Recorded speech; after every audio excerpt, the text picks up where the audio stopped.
Forget the whispers about Meghan and Harry eating humble pie. Forget the lies from so-called royal experts and the carefully planted stories painting a picture of desperation. The idea of them returning to the UK isn't a white flag of surrender. It's a calculated move that represents a massive headache for the palace. And today, I'm going to show you exactly why their comeback is the monarchy's worst nightmare. We're going to cut through the noise spun by commentators and expose the establishment plot for what it really is. A desperate attempt to control a story that has long since gone off script. This isn't about reconciliation on the palace's terms. It's a story of courage, truth, and the Sussexes' refusal to be silenced. First, let's dismantle the outright lie being pushed on us, primarily by the Daily Mail's Richard Eden. His central fabrication? That Meghan is ready to return bearing humble pie, a phrase dripping with condescension, as if this is some walk of shame. This language is a deliberate and malicious lie. It's designed to paint the Sussexes as failures who, after trying and failing to make it on their own, are now crawling back to the very institution they fled. Eden even has the audacity to question if them eating this humble pie will be enough to placate the royal family or the British people. Honestly, the nerve of this framing is breathtaking. It's a blatant attempt to gaslight the public by completely ignoring the years of documented mistreatment, public criticism, and the toxic environment that made them leave. The unspoken demand in this fabricated narrative is that the Sussexes must apologise for the damage done, a classic tactic that flips the blame onto the victims. It casts them as villains while conveniently erasing the systemic issues and double standards that have plagued the monarchy for decades. And what about the undeniable pattern of palace sabotage? When Harry met with his father, reports immediately surfaced calling the reunion distinctly formal. Harry's team had to issue a rare and forceful statement calling these claims categorically false and pure invention fed by sources intent on sabotaging any reconciliation. This isn't just a family tiff, it's a clear pattern. Every time they take a step towards healing, a strategic leak appears to undermine them and manipulate public perception. This humble pie story isn't journalism. It's a PR hit job, a calculated lie to put the Sussexes back in a place they have long since outgrown. So, if it's not surrender, what's this comeback really about? It's a power move. This is not the story of prodigals returning with their tails between their legs. This is the story of two global figures, now operating entirely on their own terms, choosing to engage with the monarchy from a position of strength and independence. Think about it. For 5 years, they've been building a life and a brand completely separate from the firm. They left with next to nothing but their titles and have since launched a media empire, a charitable foundation, and a worldwide platform. Their last joint trip to the UK was for Queen Elizabeth's funeral in 2022. Coming back now, not for a major state event, but on their own schedule, sends a clear message. It says, we are not defined by you. We aren't dependent on you. But we are still family, and we will engage when and how we decide. Harry himself hinted at this, saying a recent visit brought a UK return with his family closer, and that his main focus is on his father.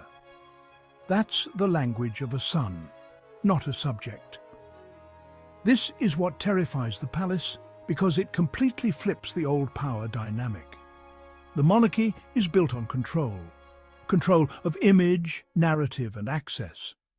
When a family member can command more global attention, land bigger deals, and speak more effectively on modern issues outside the institution than most people inside it, the entire structure is threatened.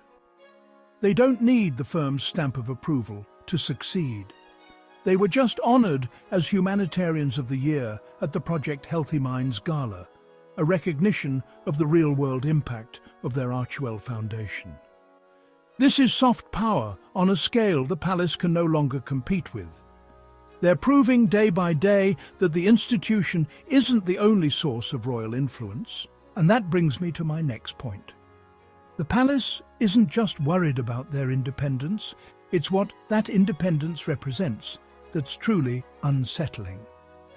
Before we get into that, if you're finding this breakdown useful, make sure to hit that subscribe button and ring the bell.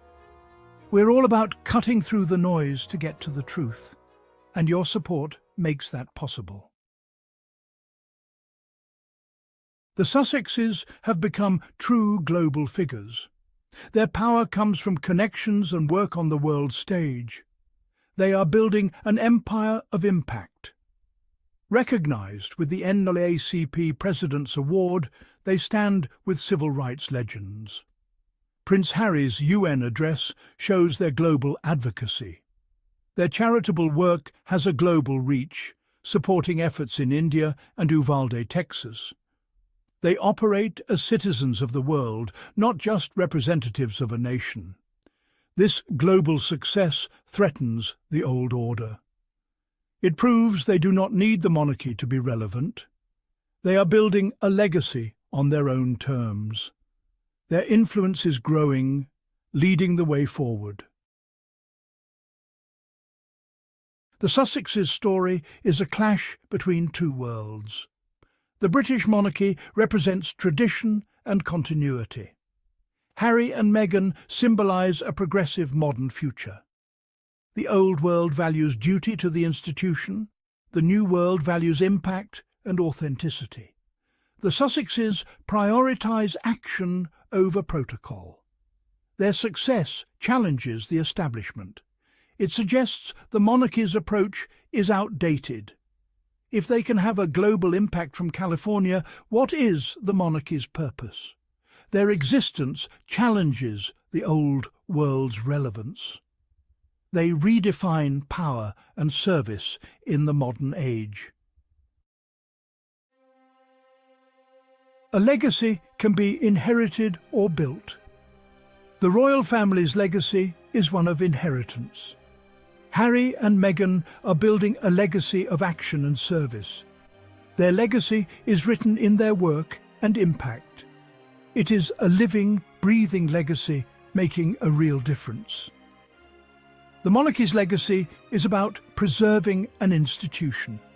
The Sussexes focus on serving the public. They empower others, not bolster their own status. This shift redefines nobility and power. They show that a title is less important than a mission. Their legacy will be remembered for what they did. So, when you put it all together, this narrative of Meghan and Harry's humble pie comeback is exposed as a total fabrication. A fairy tale the palace and its media allies desperately wish was true. The reality seems to be something far more unsettling for them.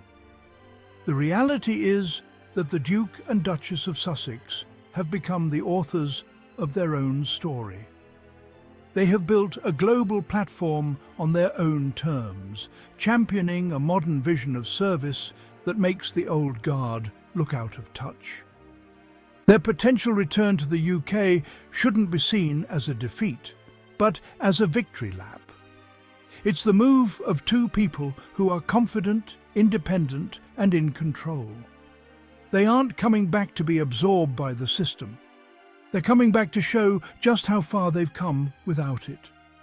Their success isn't just a personal win, it's a proof of concept that challenges the very idea of a hereditary monarchy. It proves the old magic of the crown is fading, and that true power today comes not from birthright, but from the ability to connect, inspire, and create real change. The palace's worst nightmare isn't that Harry and Meghan might come back, it's that they don't need to. Now, I want to hear from you. What do you think? Is this comeback a brilliant power play? Or is the palace right to be worried? Let me know your thoughts in the comments below. Don't forget to like, subscribe, and share this video to help get the real story out there. Until next time.